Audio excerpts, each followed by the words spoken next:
Hello, in this video we're going to learn how to combine dates from three different columns into one single column.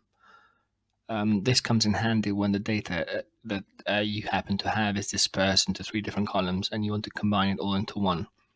So we can use a formula for that. Equals date, open parentheses. We'll start with year, column D, D5, comma, month, comma, day, close parentheses, enter. Provides us with a date, 27th of the 3rd, 1981. If you drag that down, you should be able to apply that same formula across all four rows. You can change the appearance of the date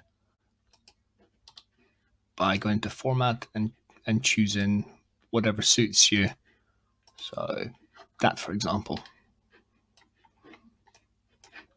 Okay.